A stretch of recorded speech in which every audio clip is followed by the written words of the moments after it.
All right. He tries to injure himself on every spot he's going to. No, that's my impression. We'll dive a little bit more into that later in the video. What advice would you give New King? What would you like to see him do? Do a backflip? Just goes to show, it doesn't matter if you're a rollerblader or the king of England.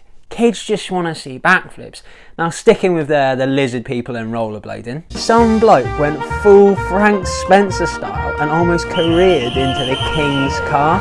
But the police dealt with him fairly swiftly. One writer chose to frame it as this: chaos erupted after a man wearing roller skates, rollerblades, nearly collided with King Charles III's car. King Charles I. Chaos. There was a few whistles, a pylon, a couple of cheers, and the king drove past. And that was it. Like, chaos erupted. You'd see far more chaos, like knocking some kids' footy stickers out of their hand and screaming scrambles on a lunch break.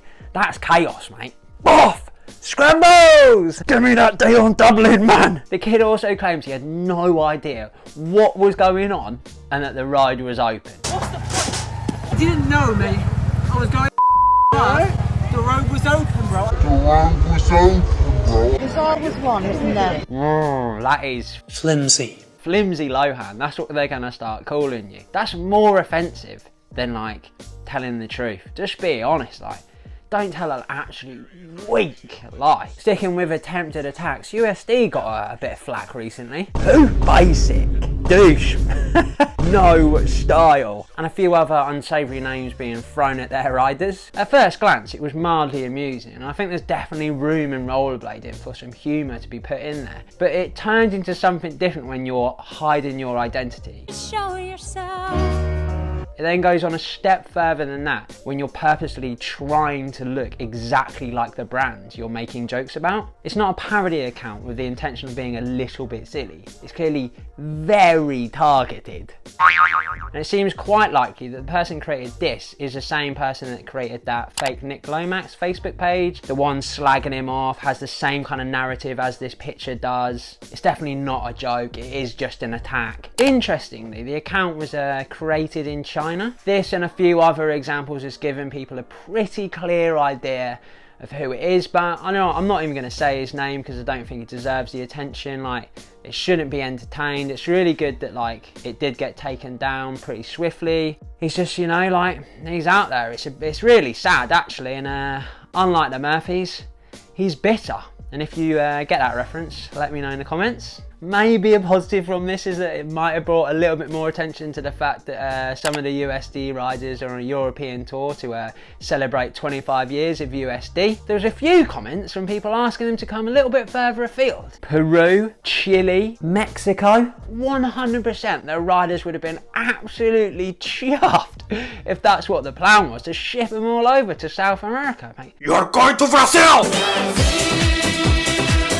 Been over the moon, like, but I'm pretty sure that USD don't have the budget for that. You know, like baby steps here, man. Most of them are like in and around Europe, so that's an easy win there. And then farmers come across from the US, and that's the biggest journey. Can't just be shipping them all over there, man. Like, but you know, if you keep like posting those messages, maybe it will happen. And I think that's probably the best way to do it. Is like let the companies know that like there is a lot of fans out there. Just keep at them, man. People were also suggesting, because it was a celebration of 25 years, that they should get like a few of the older OGs on the tour. One person suggested Latimer, Shima, Gillen, Champ, Julio and Petty. That's splendid. That would be sick, seeing all those legends together, but how many of those are still active skaters? I think Julio is probably the most active, and that would have been a pretty interesting email from USD to him. All right, John, like, see things are going great with them skates. Bit of a long shot. Do you want to put those skates in the bin for a little bit? Yeah, we've got a pair of sways that we could get in your size. Come on this like USD tour with us, yeah? Take a bit of time off from your hectic schedule to promote another brand. I've got a sneaking suspicion that USD are going to do a few more things to celebrate these 25 years. One idea that might be a little bit more viable for the OGs, especially for the ones that like aren't really active anymore, would be for USD to partner up with somebody like Jump Shoot Podcast. Get them all on there. Get absolutely everybody having like absolute jamboree of a podcast. Like, firing questions all over the place, get the audience well involved as well. And I mean, like, you could even like do them individually if you can't get them all together at the same time, individually in a series of interviews, or USD could host a thing. USD could do it all on their own, get like the younger, newer skaters interviewing like the OGs. That kind of dynamic would be absolutely brilliant, man. You could steal the format from the Royal Rumble, you know? You start with one person, say like Sam Crofts is getting interviewed, chatting to him for a couple of minutes, and all of a sudden like theme music comes on, everybody picks their own theme song, then there's a countdown, 10, 9, 8, and then all of a sudden somebody gets revealed and comes running out. Oh my god, it's Latimer! No! I'm not suggesting people come in and try and tip the previous person over the top rope or anything like that. Nah, it would be pretty funny though if Petty arrived, got a few of those foldable chairs and started cracking them over people's heads and that. That'd be pretty entertaining. Staying with what's currently going on in this USD tour, they've not been shy about showing off unreleased skates, have they? There were some pastel, purpley pink Aeons that look really nice, and some black and maroon, or is it maybe it's brown looking numbers? Strategical tease of like what's to come. I haven't seen like a lot of footage from this tour, just a few clips at that one place in Barcelona. I want to go deeper. Assume they're just actually saving it all for a proper like tour edit. The best thing I have seen so far is just a bit from Ritzman. We make it look easy. So last week me and Loco lads released a t-shirt and it sold out in a couple of hours. Nice one, man. That, really appreciate that support, and that proper warmed my heart. Unfortunately a fair few people missed out on it because it went so quickly, so on this occasion what we're going to do is we're going to restock them. So look out for them being back in stock in about 2 weeks time. Again, it's going to be limited quantities. If you're looking for a Spotty Dog t-shirt in the meantime, I've got like 2 left of the black t-shirt, and I think there's maybe 2 left of the Muzzle Spotty Dog collab ones. Again, like, thanks for all the support. Don't know if you've seen any of this year's Dime Glory challenge. It was absolutely ridiculous, man. But Winterclash, JoJo, Blake up, Julio, like, I reckon this is the kind of stuff we need to be introducing. I know that they had like some enormous budget, but you know, smaller scale version of this, or like people who are just keen to build these things, just get them on board, like, it'd be nuts. I'm still pushing the welly wanging because it costs next to nothing and it is 100% entertainment. Roces have got a few new bits out. Blue, which is a new Fifth Element Pro model for Yuto. I know he's been filming some stuff with Don West, but otherwise I feel like he's gone missing. I cannot wait to see more footage from him. Apparently the name means like new dawn, new light, brightening, and the sun rises in Japan, so land of the rising sun, so it all makes sense. Comically, these were leaked in a stories clip that Roces then shared but quickly removed. There was a box that was also spotted in another video as well. The stories one that was shared is definitely a bit of a clanger. The box one though, that could be like quite strategical.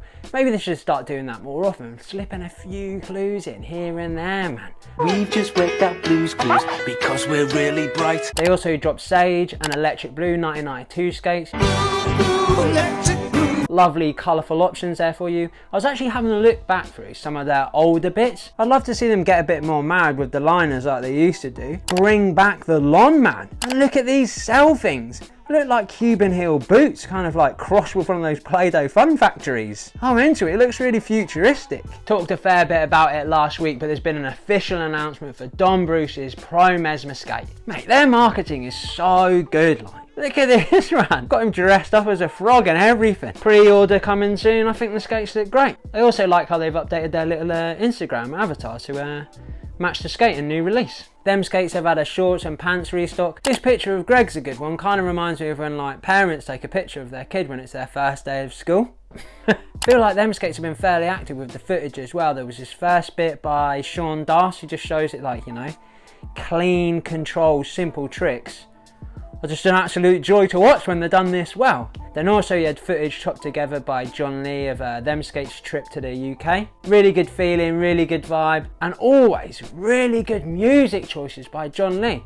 Absolute pleasure to watch this one, man.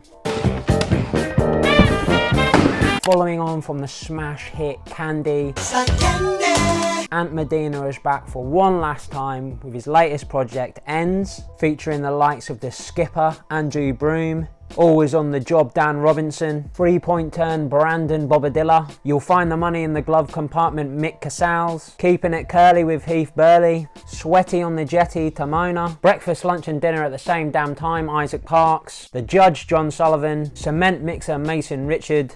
The man himself Anthony Medina. And a rock of other people. The thing's VOD, so I can't really show you loads of footage, but it is incredible, man. Well worth the small amount of money that they're charging for it. Go and download the thing. Sacha Lopez has got an edit for his Pro model 50/50 prime frame. Man, this is really good. Sacha is such a stylish skater, really technical, and there were some absolutely monster tricks in there as well. There's this huge back UFO. There is also this 270 Royale on this monster rail, and it's a fatty as well. It's not like your regulation size rail. It's one of those like beefy numbers as well, which can be a bit of a throw off sometimes, but he's handled that so well, like locked it straight in, very little movement. Then he's also got this sole to top sole combination going as well. Beast, man. Definitely go and check this one out. Loco Skates got a launch event for their new shop on Saturday 1st of October. It's best to drive there, otherwise it's a train and a 7-minute taxi ride. I'm going to be getting there like this. Jo Zenk was up on the Platform podcast. Really interesting interview. He answered questions very honestly, really insightful stuff, and he had this to say about Demetrios George's skating. What's irresponsible about Demetrios' skating? I think he tries to injure himself on every spot he's going to. No, that's my impression. Like, I mean, shout out to Demetrios, no hate, no offense, but He does get hurt a lot. Definitely. Fairly divisive opinion. A few people agreed with him, but there were others that disagreed. I'm really interested in more people's opinion on this. I think ultimately, in this specific situation, Demetrios George is going to do whatever he wants to do, and that's up to him. That's completely his choice, and I'm absolutely sure that he's weighed up his options. But stepping away from him specifically, what rewards are valuable? Like, when does risk outweigh reward? And like, pro skaters, do they have a responsibility for their influence on younger minds, or should like people just be completely left alone to make their own decisions? I think there's a much bigger discussion beyond what Yo has said and beyond Demetrios George's specific approach to rollerblading. So if you want to see that video, let me know in the comments below and I'll try and put something together. Again, people have whipped themselves up into a little bit of a frenzy when Salomon got rid of all of their Instagram posts, completely cleared the deck, and then just left these like mystical messages going, tomorrow is yours and stuff like that. And I kind of don't really know what's happened. It's just new shoes, isn't it? Or like, I don't know, it's just like a new marketing campaign that they've got going on. And that's it. So still no signs of the skates yet, but you know, people are still keeping up the hope. Mushroomblading have got a new wheel coming soon, and this is how they described it. The MB tape features an underrated 65mm Goldilocks wheel size. It's not too big, not too small, and absolutely not core. Other description highlights include classic grind poses will happen, solid landings will be stomped, and positive movement emotions will be felt on these wheels. Fair good way to describe a wheel, that. Chroma have gone for a less wordy approach and gone more visual with their announcement. Looks like they've got a wheel coming on the 27th. Astral Blades LA and FTS have got a collaboration t-shirt coming. Got a big old wizard hat on there with a pair of skates coming out the bottom of it. That's obviously wizard skating. Astral Blades and fantasies on the side. The thing's detailed up like a MotoGP rider, you know, or like a motocross or anything like that. You know, they've just got logos all over the place. Broom, broom. Interestingly, the thing was designed by Dusty Dirtweed, who works for Mortis Studio, who also was a part in designing the Brain Dead Wizard Skating wizard frame. Sick connection, seeing the way the pieces all come together. The Mile High battle took place this weekend. I've not seen like a lot of footage of it. I've seen a few bits in stories here and there. Although they did have like a live Twitch stream, which is really sick. Hopefully like all events just start doing that from now on, not just like on the stories. Actually get on the Twitch stream as well, get some YouTube streams going, just get it all covered, all angles and stuff like that. The winners were... Third place, D-Merge. Second place, we got Andrew Kramer. First place, none other than Adam the Ziglo. I knew it looked like they were well prepared for it. They got a load of like tie-dye t-shirts going and one of those blow-up thingies. What are they called, those things that just like dance around? That is sick, man. Stay Rolling have got a restock of their trousers and some new coming real soon. Shout out to all my patrons, really appreciate all the support. If you want to join them, there's a link in the description below. You can get exclusive videos, you get first dibs on any kind of merch that I put out, you get sneak peeks into it, all that kind of good stuff. Here's another video you can watch, like, comment, subscribe, all that kind of good stuff, and I'll see you again pretty soon, I reckon. Spotty dog.